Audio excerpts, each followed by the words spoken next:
دو دلوں کی داستان قسط نمبر 64۔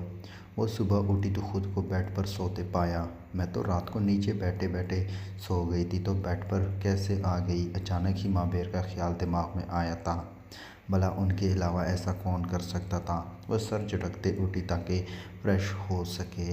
بھاری لہنگا اب اس کی جان کو آ رہا تھا۔ وہ فریش ہو کر باہر آئی تو ماں بیر بیڈ پر بیٹھا اسی کا ویٹ کر رہا تھا۔ فیروزی رنگ کے کرتے اور پاجامے میں وہ بنا دوپٹے کے اس کے سامنے کھڑی اس کے دل میں اتر رہی تھی۔ جبکہ ماں بیر کو سامنے دیکھ کر اس نے صوفے پر پڑا دوپٹہ اٹھا کر جلدی سے خود کو کور کیا۔ ماں بیر نے اس کی یہ حرکت خوب نوٹ کی تھی۔ آپ یہاں؟ ہاں، دراصل سب ویٹ کر رہے ہیں نیچے، ہمارا تو اس لیے میں آ گیا تاکہ ساتھ جا سکیں۔ میں نہیں چاہتا کہ کسی کو پتہ چلے کہ ہم الگ الگ رومز میں رہ رہے ہیں۔ تم جلدی سے تیار ہو جاؤ پھر نیچے چلتے ہیں۔ وہ اپنے کپڑے لیتا خود بھی فریش ہونے چلا گیا تھا۔ تھوڑی دیر بعد وہ دونوں تیار ہوتے نیچے آئے جہاں میمل اور صفا ناشتہ لگا رہے تھے۔ آج کل میمل کے چہرے پر بھی مسکراہٹ رہنے لگی تھی اور وجہ تھی دراب خان۔ 1 سال پہلے ہی ان کا رشتہ طے پا گیا تھا۔ اب بہت جلد ان دونوں کی منگنی ہونے والی تھی۔ ہاؤس جاب مکمل ہونے میں صرف کچھ دن باقی تھے۔ پھر اس کے بعد میمل کی شادی کا پورا ارادہ تھا۔ ماں بیر کا السلام علیکم دونوں نے سلام کیا تو صفا مسکراتے ہوئے آ کر مروہ کو گلے ملی۔ وعلیکم السلام، طبیعت کیسی ہے اب؟ بہتر، وہ بم شکل مسکراتے بولی۔ پھر میمل سے ملتی وہ دائم کی طرف متوجہ ہو گئی جسے ابھی ماہر اٹھا کر نیچے لایا تھا۔ صفا اور میمل ہر تھوڑی دیر بعد اس سے کوئی نہ کوئی بات کر رہے تھے جس کا جواب بس وہ ہوں ہاں میں دے رہی تھی۔ ماں بیر ہر تھوڑی دیر بعد اس کی پلیٹ میں کچھ نہ کچھ ڈال رہا تھا جسے دیکھ کر ماہر مسکرا دیا، جبکہ وہ تو دائم کے ساتھ ایسا بزی تھی جیسے آج اس کا اس گھر میں آخری دن ہو۔ سر لینا پاکستان آ چکی ہے، اس کے بعد بھی آپ کوئی ایکشن کیوں نہیں لے رہے؟ وہ ناشتے سے فری ہو کر اپنے سیکرٹ روم میں آئے جہاں مجاہد پہلے سے موجود تھا۔ مجاہد ابھی تک اس نے مجھے کوئی نقصان پہنچانے کی کوشش نہیں کی۔ جس دن اس نے مجھ سے پنگا لیا وہ دن اس کی زندگی کا آخری دن ہوگا۔ ویسے بھی میں صحیح وقت کے انتظار میں ہوں۔ ایلبرٹ کی کوئی خبر؟ جی سر، آج اس کی ایک شپ آ رہی ہے اور اس کی پوری ذمہ داری اس ارحم دورانی کی ہے۔ تو پھر انتظار کس بات کا ہے مجاہد؟ چلو ان کو ویلکم کرتے ہیں، ایم کے مسکراتے ہوئے بولا۔ Okay sir. مجاہد سر جھکائے وہاں سے چلا گیا جبکہ ایم کے اب اگلا لائحہ عمل تیار کر رہا تھا۔ آج ایلبرٹ کو اس نے بہت بڑا جھٹکا دینا تھا۔ زارا یار میری شرٹ کہاں ہے؟ زارا میرے شوز نہیں مل رہے، کہاں ہیں؟ زارا میرا فون کہاں رکھ دیا تم نے؟ وہ دائی امی کے ساتھ ناشتہ بنا رہی تھی جب وقفے وقفے سے زہیر اسے آوازیں دے رہا تھا۔ زہیر سب وہیں رکھا ہے میں نے، آپ دیکھیں تو صحیح۔ وہ بیچاری ساس کے سامنے شرمندہ ہو گئی تھی جبکہ صفا بیگم مسکراہٹ دبائے اپنا کام کر رہی تھی۔ جاؤ بیٹا ڈھونڈ کر دو اسے جو چیز نہیں مل رہی۔ نہیں تائی امی، سب میں نے نکال دیا تھا، ان کی بس عادت ہے تنگ کرنے کی، وہ شرمندہ سی ہوتے بولی۔ سب چیزیں تو اسے مل جائے گی لیکن صبح ہی صبح اسے بیوی نہیں مل رہی، جاؤ تم میں سب بنا لوں گی۔ صفیہ بیگم بولے تو وہ سر ہلاتے وہاں سے نکلی۔ اس کا ارادہ اب زہیر کی کلاس لینے کا تھا۔ شرمندہ ہی کروا دیا تھا اس نے تو ساس کے سامنے۔ وہ غصے سے کمرے میں آئی تو وہ سامنے تیار ہو کر صوفے پر بیٹھا موبائل یوز کر رہا تھا، جبکہ زارا کے غصے کی انتہا نہ تھی۔ زہیر کیا ہے یہ سب؟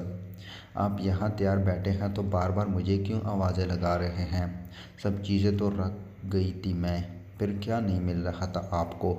وہ غصے سے اس کے پاس آتے بولی تو زہیر نے جھٹکے سے اسے کھینچتے اپنے گود میں بٹھایا۔ سب چیزیں تھی لیکن بیوی نہیں تھی، وہ اس کے پھولے گال چومتے بولا۔ زہیر تائی امی کے سامنے آپ نے شرمندہ کروا دیا مجھے، وہ کیا سوچ رہی ہوگی ہمارے بارے میں؟ وہ اس کا چہرہ خود سے دور کرتے بولی۔ کیا سوچنا ہے انہوں نے کیا سوچنا ہے انہوں نے بھائی؟ کیا وہ جانتی نہیں ہے کہ ابھی ابھی شادی ہوئی ہے؟ ہماری اور نیو کپلز کو ڈسٹرب نہیں کیا جاتا۔ آخر یہ وقت انہوں نے بھی تو گزارا ہے۔ وہ بے شرمی سے بولا تو زارا نے اس سے گھورا۔ شرم تو نہیں آئی ہوگی ماں کے بارے میں ایسی بات کرتے ہوئے؟ اس میں شرمانے والی کیا بات ہے؟ آپ سے تو بات کرنا ہی فضول ہے۔ اس کے گود سے اٹھنے لگی جب زہیر نے اپنا گہرا تنگ کرتے اسے نزدیک کیا۔ زہیر سب ویٹ کر رہے ہیں ناشتے پر، چلیں پلیز۔ مجھے میرا ناشتہ کرنے دو پلیز، مجھے میرا ناشتہ کرنے دو پھر چلتے ہیں۔ بولتے ہی اس نے اس کے ہونٹوں پر نرم گرم سا لمس چھوڑا تو وہ خود میں ہی سمٹ گئی۔ زہیر دیر ہو جائے گی پلیز چلیں نا، وہ لاڈ سے اس کی گردن میں باہیں ڈالتے بولی۔ مجھے ایک ہاٹ سی کس دو پھر چلتے ہیں، وہ اسے مزید خود میں پہنچتے بولا۔ مجھ سے نہیں ہوگا، اب اچھے سے جانتے ہیں، مجھ سے نہیں ہوگا آپ اچھے سے جانتے ہیں، ٹرائی کرو نا ہو جائے گا، وہ بزد ہوا۔ آپ اتنے بے شرم کیوں ہیں اور تم اتنی شرم کیوں کرتی ہو؟ آپ کو مجھے تنگ کرنے میں مزہ آتا ہے؟ کیا تمہیں تنگ ہونے میں مزہ آتا ہے؟ مجھے جانا ہے، چھوڑے، سب کیا کہیں گے، سب کیا کہیں گے، یہ چھوڑو، میں کیا ہوں یہ بتاؤ؟ میرے شوہر ہیں آپ، تو پھر شوہر کی نافرمانی کرنے والی بیوی کو اللہ پسند نہیں کرتا، یہ بھی جانتی ہوگی تم۔ میں نے کب نافرمانی کی؟ ابھی کی۔ زہیر وہ روحان سی ہوئی۔ زارا وہ بھی دو بدو بولا۔ آپ اتنے ضدی کیوں ہیں؟ تم اتنی ضد کیوں کرتی ہو؟ مجال ہے جو وہ باتوں میں ہارا ہو۔ چلو اب کس کرو پھر نیچے چلتے ہیں ورنہ پھر کمرے سے جانے نہیں دوں گا، اسے دھمکی دیتے بولا۔ ٹھیک ہے، آنکھیں بند کرے پھر، وہ ہمت کرتے بولی۔ چیٹنگ کرنے کا سوچنا بھی مت زارا بیبی ورنہ نقصان اٹھاؤگی، وہ اسے وارن کرتے بولا اور آنکھیں بند کر دیے۔ بڑی ہمت جمع کرتے وہ اس کے ہونٹوں پر جھکی اور ایک جھٹکے سے اس کے ہونٹوں کو چومتی پیچھے ہٹی۔ یہ کیا تھا؟ وہ آنکھیں کھولے حیرانگی سے بولا۔ کس تھی یہ؟ کسی تھی؟ کس نہیں تھا زارا؟ آپ نے بولا، میں نے کر دی، اب چلیں نیچے۔ اس سے پہلے کہ وہ اس کے گود سے اترتی، زہیر نے ایک جھٹکے سے اسے صوفے پر لٹاتے اس کے ہونٹوں کو اپنی گرفت میں لیا تا وہ بیچاری اس کی باہوں میں پڑ پڑا کر رہ گئی۔ وہ اپنی مرضی سے پیچھے ہٹا تو زارا نے ایک لمبی سانس کھینچی جو مقابل کو پھر سے بے قابو کر گئی تھی۔ وہ پھر اس کے ہونٹوں پر جھکا اس کی سانس سے روک گیا تھا۔ خود کو اچھی طرح سیراب کرتے وہ پیچھے ہٹا تو وہ آنکھیں موندے لیٹی تھی۔ زہیر کی شدتوں سے ہونٹوں کا لال رنگ اور لال ہو گیا تھا۔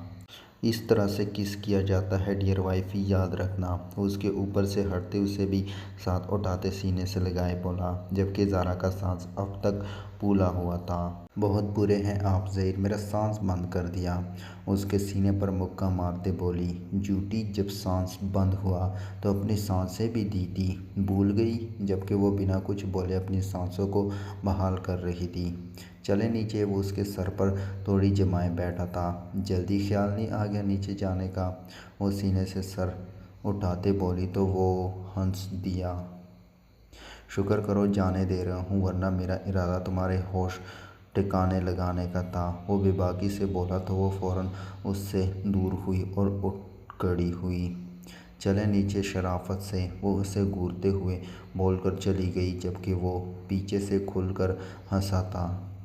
وہ اس وقت فارم ہاؤس پر زہیر کا انتظار کر رہا تھا، کیونکہ آج اس نے زہیر کے ساتھ مل کر اس شپ کو تباہ کرنا تھا۔ وہ ایاز صاحب سے بھی مسلسل رابطے میں تھا۔ زہیر وہاں آیا تو ایم کے اسی کا ویٹ کر رہا تھا۔ آؤ زہیر، میں تمہارا ہی ویٹ کر رہا تھا۔ آج ایلبرٹ کی ایک شپ پاکستان آ رہی ہے اور اس شپ کو کسی بھی حال میں تباہ کرنا ہے، لیکن اس سے پہلے میں تمہیں کچھ اور بھی بتانا چاہتا ہوں۔ وہ کیا مہابیر؟ وہ بات ارقم درانی سے ریلیٹڈ ہے۔ ارقم سے ریلیٹڈ؟ وہ کنفیوز ہوا، بھلے اتنے امپورٹنٹ مشن میں ارقم کا ذکر کہاں سے آ گیا؟ ہاں، ارقم سے ریلیٹڈ۔ تم جانتے ہو ارقم کو شادی والے دن میں نے ہی کڈنیپ کروایا تھا۔ بات تھی یا کوئی بم جو زہیر پر گرا تھا؟ تم ہوش میں تو ہو مہابیر؟ جانتے ہو کیا کہہ رہے ہو؟ زہیر غصے سے بولا۔ مطلب اس کے خاندان والوں کا سر جھکانے والا مابیر خان تھا۔ ریلیکس ایس پی، میری بات پہلے غور سے سنو، اس کے بعد اپنا غصہ دکھانا، بیٹھ جاؤ۔ وہ اسے صوفے کی طرف اشارہ کرتے بولا تو وہ ضبط کر کے دوبارہ بیٹھ گیا۔ زہیر ارقم درانی البرٹ کا آدمی ہے، وہ کوئی اچھا لڑکا نہیں ہے۔ پاکستان میں جو بھی کالا دھندا چل رہا ہے البرٹ کا، اس کا کرتا دھرتا ارقم ہے۔ ڈرگس سمگلنگ، لڑکیوں کا کاروبار، سب کچھ ارقم کرتا ہے یہاں۔ اس کا مروہ سے شادی کرنے کا یہی مقصد تھا، ایک تو جائیداد اور دوسرا خوبصورت لڑکی جو اسے مفت میں مل رہی تھی، اور یہی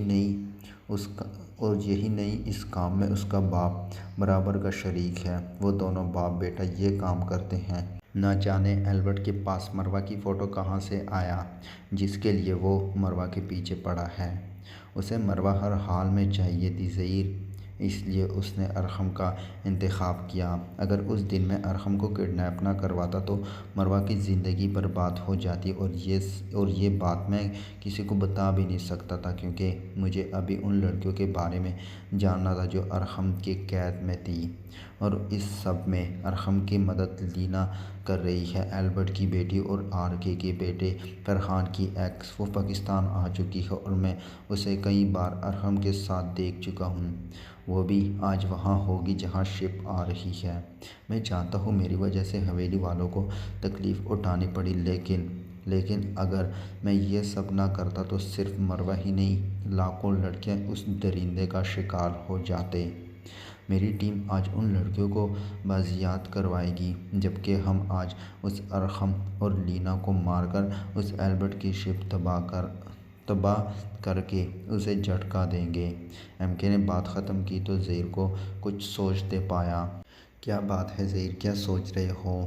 تم نے جو کچھ بتایا وہ تو ٹھیک ہے، لیکن ان سب میں مروہ کیسے انوالو ہوئی؟ جہاں تک مجھے یاد ہے آر کے کو زارا کے بارے میں پتہ تھا، اور ہو نہ ہو البرٹ تک یہ ساری انفارمیشن آر کے نے ہی پہنچائی ہوگی۔ میرا سمجھ آتا ہے کہ زارا کو استعمال کر کے وہ مجھے کمزور کرنا چاہتے تھے، لیکن ان سب میں مروہ کا کیا سین ہے؟ مجھے بلیک میل کرنے کے لیے زارا کو استعمال کیا گیا، جبکہ تمہیں بلیک میل کیوں نہیں کیا گیا؟ حالانکہ ان کا سب سے بڑا دشمن تو ایم کے تھا۔ میں تو جسٹ تمہاری ہیلپ کر رہا تھا۔ تو کیسے ممکن ہے کہ وہ ایک ہیلپ کرنے والے کو مجبور کرے، لیکن ماسٹر مائنڈ کو چھوڑ دے؟ مجھے ایسا کیوں لگ رہا ہے کہ کچھ مسنگ ہے؟ کہیں ایسا تو نہیں کہ تمہارے اور مروہ کے بیچ کچھ تھا، جس وجہ سے اب وہ مروہ کا یوز کر کے تمہیں سامنے لانا چاہتے ہیں؟ کیا وہ بات سچ تھی جس کو بنیاد بنا کر رضا درانی نے بارات لانے سے منع کر دیا تھا؟ زہیر کے اتنے صحیح اندازہ لگانے پر وہ چونک گیا تھا۔ وہ کیسے بھول سکتا تھا کہ وہ ایک پولیس والا ہے؟ ہر چیز کو وہ شک کی نگاہ سے دیکھتا تھا۔ ایسے کوئی بات نہیں ہے زہیر، مروہ سے شادی میں نے داجان کے کہنے پر کی ہے۔ ہو سکتا ہے اسے پتہ چل گیا ہو ہماری شادی کا، اور اب وہ مروہ کا استعمال کر رہے ہو۔ وہ بولا تو زہیر نے سر اسباب میں ہلایا۔ ہاں ایسا ہو سکتا تھا۔ سوری مابیر، مجھے تم سے ایسے بات نہیں کرنی چاہیے تھی۔ تم نے مروہ کو پروٹیکٹ کیا، اس سے نکاح کر کے سب کی عزت رکھی، مجھے ایسا نہیں کہنا چاہیے تھا، لیکن مجبور ہوں، پولیس والا ہونا تو سب کو شک کی نظروں سے دیکھنا شروع کر دیتا ہوں۔